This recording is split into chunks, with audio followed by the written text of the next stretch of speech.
Hello everyone, welcome to back Sadhguru rankles. This is my. तो guys, आज बात करने जा रहे हैं क्लास 12 का मोस्ट इंपोर्टेंट टॉपिक, जिसको बोलते हैं आवेशित चालक की स्थितिज ऊर्जा। ठीक है, हमने एक बात इससे पहले हमने एक वीडियो बात किया था जिसमें मैंने बात किया था क्या बोलते हैं विद्युत द्विध्रुव के कारण स्थितिज ऊर्जा, लेकिन ये हमारा है आवेशित चालक की स्थितिज ऊर्जा। क्या है? आवेशित चालक के कारण स्थितिज ऊर्जा। तो सबसे पहले मैंने यहाँ पे ऑलरेडी डिफिनेशन लिखा ओनली फॉर यू, आपके लिए। बहुत सारे ऐसे स्टूडेंट है जो ये चाहते हैं कि यहाँ पे लिखा लिखा मिल जाए। ठीक है, वो मेहनत करना नहीं चाहते हैं, लेकिन सद्गुरु रैंकर्स का सिर्फ ये मोटिव है भाई कि आपका कंसेप्ट बूस्ट करना, ना कि आपको थ्योरी को रटवाना, ना कि आपको डेरिवेशन को रटवाना, और ना कि आपको न्यूमेरिकल को रटवाना। ठीक है, मैं आपकी कंसेप्ट बूस्ट करूंगा, गारंटी के साथ बोलता हूं। आने वाले समय में सद्गुरु रैंकर्स आपके लिए ब्रह्मास्त्र साबित होने वाला है। बहुत सारे स्टूडेंट न्यूमेरिकल हो गया, थ्योरी हो गया, डेरिवेशन में बहुत सारी प्रॉब्लम फेस कर रहे हैं। Don't worry, I am always with you. मैं आपके साथ हूं।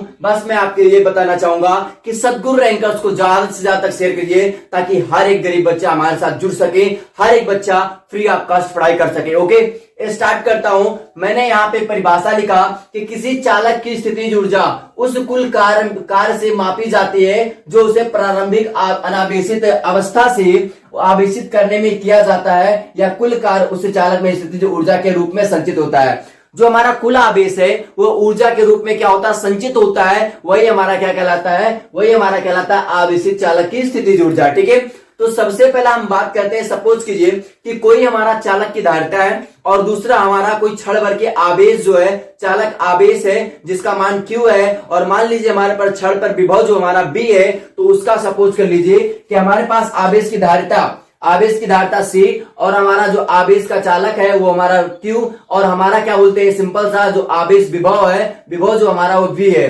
तो सिंपल सा हमारे पास है B इज इक्वल टू होता है Q/C। क्या हो जाएगा? B is equal to Q/C। ठीक है, सपोज कीजिएगा कि एक समीकरण नंबर 1 है आपका। क्या है? इसको आप मानिए समीकरण नंबर 1। चलो मैं मान लेता हूं समीकरण नंबर 1। ओके, चलिए ठीक है। फिर हम बात कर लेते हैं सिंपल सा कि यहां पे मैं बात कर लेता हूं कि अगर मैं अल्पांश के लिए क्या निकाल लूं, अल्पांश आवेश। मान लीजिए हमारे पास अल्पांश आवेश dq है। ठीक है, माना हमारा यहां पे हो जाएगा माना अल्पांश आवेश dq, माना अल्पांश आवेश dq क्या है? dq है। तब हम निकाल लेते हैं तब निकाल लेते हैं कार्य, अल्पांश कार्य। तब क्या निकाल लेते हैं? अल्प कार्य निकाल लेते हैं। क्या निकाल लेते हैं? अल्प कार्य। ठीक है, ये ध्यान देना। माना अल्पांश आवेश dq है, तब हम निकाल लेते हैं अल्प कार्य। तो अल्प कार्य हमारा क्या हो जाएगा? अल्प कार्य हमारा हो जाएगा dq, और सॉरी dw क्या हो जाएगा? dw। और आपको पता है कार्य बराबर होता है बल गुणित विस्थापन। क्या आपको पता है कि कार्य बराबर होता है बल गुणित विस्थापन। ठीक है, तो सिंपल सा आपको एक मैं फार्मूला बताया था कि B इज इक्वल टू होता है W/Q। क्या होता है? V इज इक्वल टू होता है W/Q। अगर Q आपका इकाई हो जाता है, ठीक है, अगर Q आपका क्या हो जाता है? इकाई हो जाता है, तो हमारा B जो होता है W के बराबर होता है। B जो होता है किसके बराबर हो जाता है? W के बराबर हो जाता है। तो यहां पे अब हम कार्य की जगह क्या लेंगे? V लेंगे। क्या लेंगे? V लेंगे। क्यों? क्योंकि जब आवेश इकाई होगा तो हमारा जो विभव होगा कार्य के बराबर होगा, या कार्य हमारा विभव के बराबर हो जाएगा। तो हम कार्य की जगह क्या ले लेंगे? विभव ले लेंगे। ठीक है, ये बात आपको क्लियर होना चाहिए। अब हमारा मान लीजिए कार्य बराबर होता है बल गुणित विस्थापन, तो बल हमारा क्या? कार्य के बराबर है। तो हमारा बल गुणित विस्थापन जो हो जाएगा यहाँ पे हमारा हो जाएगा B, और इंटू विस्थापन हमारा क्या है? dq। जो हमारा विस्थापन है अल्पांश से, वो हमारा क्या है? इंटू का dq। क्या है? इंटू का dq। ठीक है, फिर ध्यान दीजिएगा समीकरण 1 से अगर मैं V का मान रख दूं, समीकरण 1 से V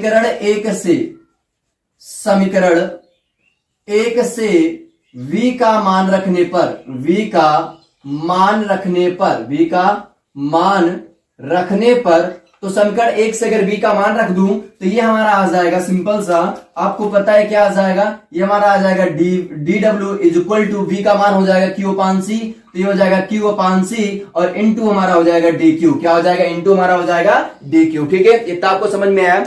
अब देखिए क्या होता है जब आवेश जो हमारा अल्पांश आवेश है, मान लीजिए अभी हमारा अल्पांश आवेश Q है, फिर मान लीजिए फिर Q है, तो छोटा छोटा आवेश है, उस आवेश को जब हम एक बार जोड़ करके क्या स्टार्ट करेंगे तो हमारा एक बड़ा आवेश मिल जाएगा। मान लीजिए छोटा छोटा एक गुड़िया, मान लीजिए एक माला है, उस माले को अगर तोड़ दिया जाए, गुड़िया को तोड़ दिया जाए, तो फिर उसको गोना, तो छोटे छोटे माले को गोने के बाद हमारी गुड़िया तैयार होती है। ठीक है, अब सिंपल से यहाँ पे आप ध्यान दीजिएगा, अगर मैं क्या करूं, इस dw का समाकलन कर दूं, अगर मैं dw का समाकलन कर दूं मतलब q आवेश, अगर अब क्या हो, अगर इस पर q आवेश संचित हो जाए, क्या हो इस पे, अगर हमारा यहाँ पे मैंने बात किया था कि अगर हमारा जब उस पर q आवेश संचित ना नहीं हो जाए, जब तक उस पर कोई q आवेश संचित ना हो जाए, मान लीजिए इस पे q आवेश संचित ना हो जाए, ठीक है, चलो लिखते हैं, जब तक, दूसरा माना जब तक q आवेश संचित ना हो जाए, q आवेश संचित ना हो जाए, संचित ना हो जाए, ठीक है, ना हो जाए, ठीक, तो हमें क्या करेंगे कि संचित ना हो जाए मतलब क्या, अगर मैं क्या करूं, q आवेश का मतलब 0 से q तक अगर मैं समाकलन कर दूं तो हमारा क्या निकल जाएगा, तो हमारा निकल जाएगा आवेशित चालक की स्थितिज ऊर्जा, तो हमारा हो जाएगा, आप अब निकाल लेता हूं इसमें क्या, अब सिंपल से इसमें निकाल लेता हूं कुल आवेश, क्या निकाल लेता हूं, इसमें निकाल लेता हूं कुल आवेश, हमारा सिंपल से निकाल लेता हूं कुल आवेश, क्या निकाल लेता हूं, सिंपल सा, जो कि यहाँ पे अल्प कार्य निकाला हूं तो यहाँ पे कुल कार्य निकाल लेता हूं, क्या निकाल लेता हूं, कुल कार्य, ठीक है, तो कुल कार्य हमारा हो जाएगा, मतलब क्या, छोटे छोटे कार्य को आपस में जोड़ लेंगे तो हमारा कुल कार्य हो जाएगा, तो कार्य बराबर होता है, कार्य इज इक्वल टू हो जाएगा इंटीग्रेशन, आई मीन समाकलन हमारा क्या हो जाएगा, किसका समाकलन कर देंगे, dw का, तो dw कहां से कहां तक, 0 से हमारा q तक, 0 से q तक, ठीक, अब 0 से q तक हमने क्या किया, समाकलन किया,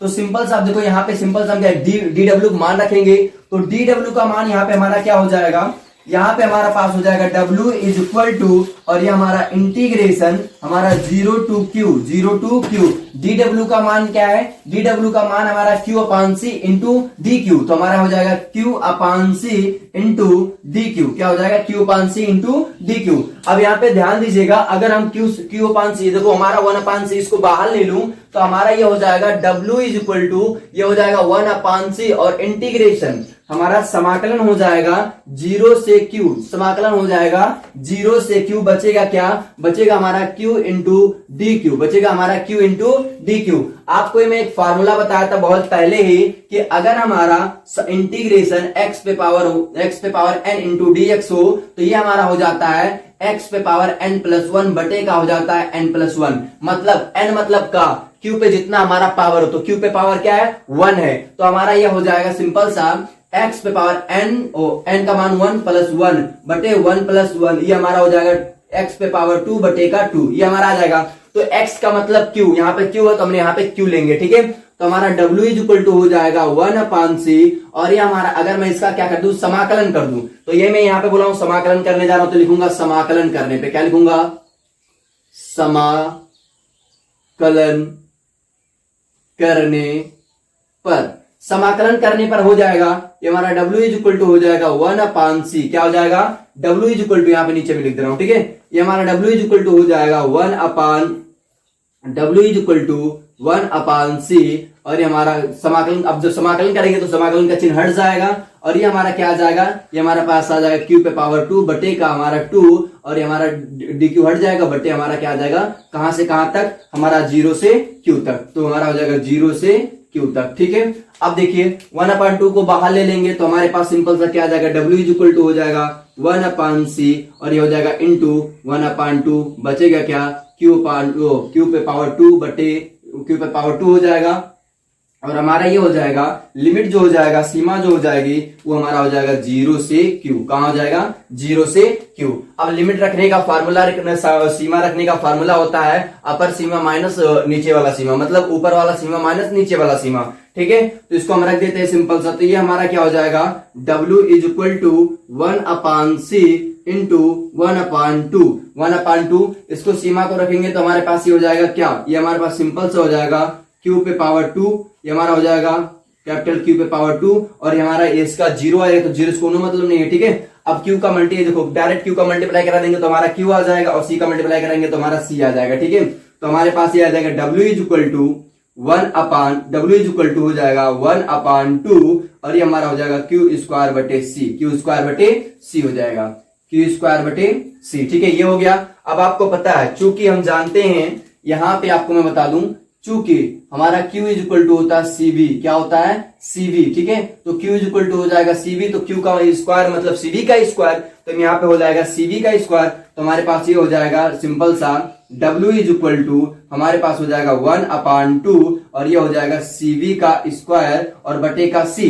तो हमारा यहाँ एक से एक C कैंसिल हो जाएगा, तो एक C से एक C कैंसिल हो जाएगा, तो बचेगा क्या, तो बचेगा हमारे पास यही हमारा हो जाएगा। अब यहाँ पे ये हमारा स्थितिज ऊर्जा, तो यही हमारा हो जाएगा U, तो U बराबर हो जाएगा 1/2 और ये हमारा हो जाएगा CV स्क्वायर और यही हमारी होती है स्थितिज ऊर्जा। ये क्या होती है हमारी स्थितिज ऊर्जा, ठीक है। तो हमने स्थितिज ऊर्जा बात क्या किया, स्थितिज ऊर्जा जो हमने यहाँ पे बात किया है वो हमने क्या बात किया है, स्थितिज ऊर्जा जो हो जाएगी U इज इक्वल टू हो जाएगा 1/2 और ये हो जाएगा CV स्क्वायर और यही हमारी होती है स्थितिज ऊर्जा, ठीक है। आवेशित चालक की स्थितिज ऊर्जा होती है। हमने फार्मूला बताया, डेरिवेशन बताया, किस तरह से ये प्रूफ करते हैं, बहुत सिंपल वे मैंने आपको समझाया।